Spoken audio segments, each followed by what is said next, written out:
Alright, this is the history of Thermoset Resins by yours truly, Michael Majors.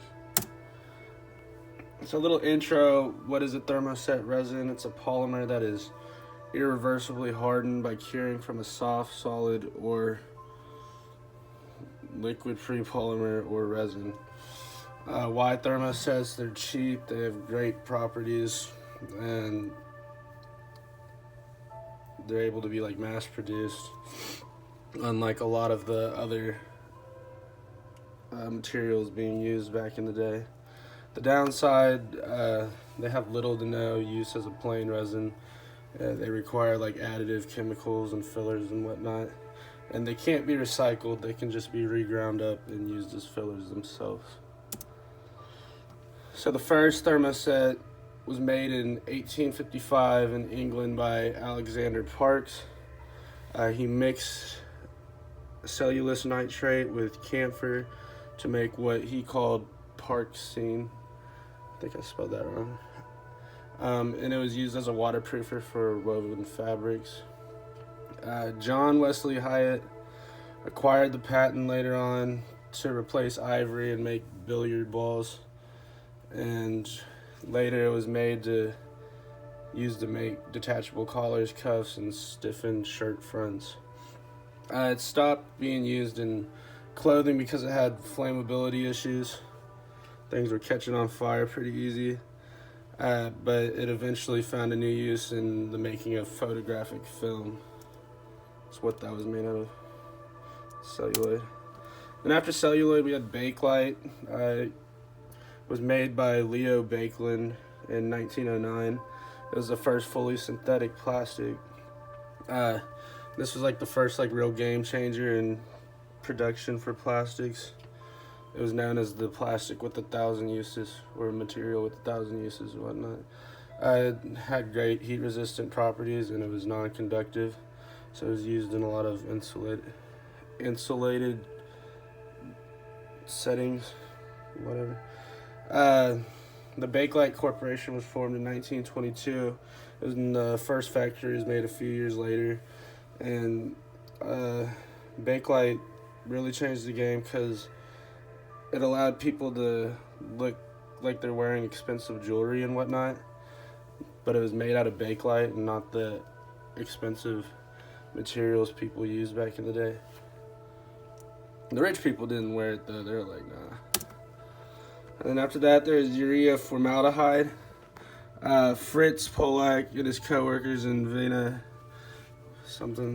used a variety of catalysts and took out a number of patents between 1920 and 1924 trying to make this, but nothing was very successful. It wasn't until 1928 that company made the first like successful mixture of it. It offered hardness, low flammability, good thermal properties. It was also really good because it was the first thing that was able to be colored, because there was an absence of color after the monomer was cured. The problem with it was subject to hydraulic degradation, hydrolytic degradation in the presence of moisture and water and whatnot. And then there's silicone. In the early 1940s, Frederick Kipping started researching organic silicones. He called them silicones because he believed they were just a sticky mess, but he also didn't think there was any good use for them. It wasn't until Dr. J. Franklin Hyde produced the first commercially successful silicone product. And then in 1949, James Wright was looking for a rubber substitute, and he was using some silicone oil and boric acid and produced what is known as silly putty, which was one of the biggest selling toys of that day. It also offered exceptional water resistance, high temperature stability. They found applications as synthetic rubber, water repellent, hydraulic fluids, and greases. Polyurethanes. Otto Bayer made polyurethanes in 1937. These were really important in World War II because it was a rubber replacement, because rubber was expensive. They used it in coatings for airplanes and resistant clothing. By 1950, polyurethanes were being used in adhesive, elastomers, and rigid foams. And in the early 1980s, water-blown microcellular foams began to be used in a variety of applications. And they're used a lot today, too. Polyamides. In 1960, E.I. DuPont, Day Nemours and Company made it. And they made it a film. They called it Kepton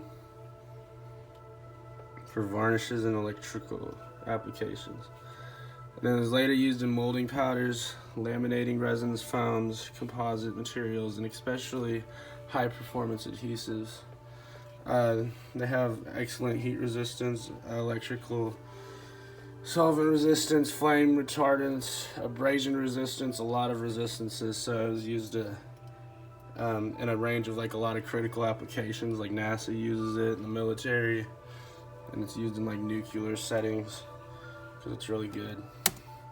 Questions? No? Cool. The end. Thank you.